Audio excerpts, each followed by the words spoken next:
Sir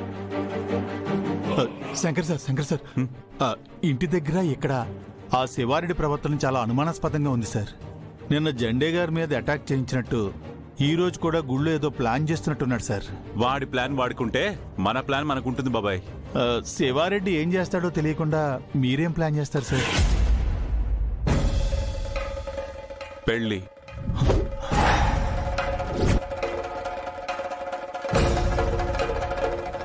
ఈ తాళి ఎక్కడి నుంచి తెచ్చారు సార్? ఇందాకే అమ్మవారి దగ్గర నుంచి తీసుకొచ్చాను. ఈ తాళితో ఏం చేస్తారు సార్? శివారెడ్డి మెడలు వంచాలంటే ఈ తాళి చారులత మెడలో పడాల్సిందే. అంటే మీరు చార్లత మెడలో తాళి కడతారా? మీరు గౌరీ మేడంకి అన్యాయం చేస్తారా? ఇది చాలా తప్పు సార్. బా కంగారు పడకు బాబాయ్. గౌరీ ఉండగా నాకే గంగా అక్కర్లేదు. ఏ గంగలోనో పడి కొట్టుకుపోవాలనే ఉద్దేశం అసలు లేదు. మరి తాళి ఎవరికి సార్? అదిగో ఆ జంబో జట్టుగాడు. ఏయ్ ఇట్రా.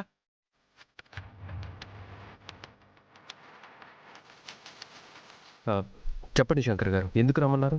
చారులతతో నీ పెళ్లి చేయడానికి. ఎప్పుడు సార్? ఎక్కడా? ఇక్కడే ఇప్పుడే. ఇదిగో తాళి, అదిగో చారు.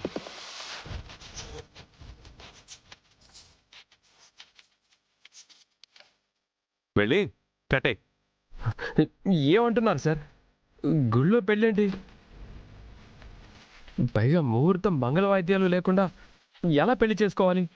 చూడు రాకేష్, ఈ సీమకి కొన్ని కట్టుబాట్లున్నాయి. ముహూర్తం, మండపం, మంగళ వాయిద్యాలతో పెళ్లి చేసుకోవాలంటే నువ్వు సీముడివై ఉండాలి.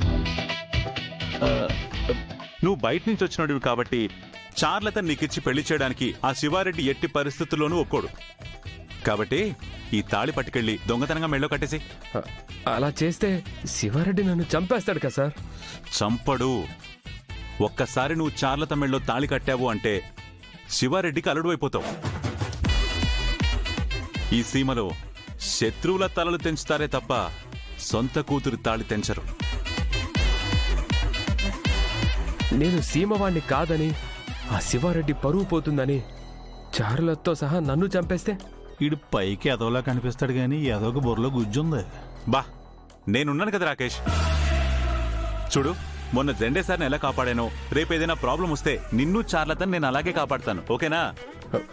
ఏమో సార్, నాకు భయంగానే ఉంది. ఏమయ్య రాకేష్, శంకర్ సార్ అంతలా భరోసా ఇస్తుంటే ఇంకా నాకు భయంగా ఉందని భయపడతావేంటి?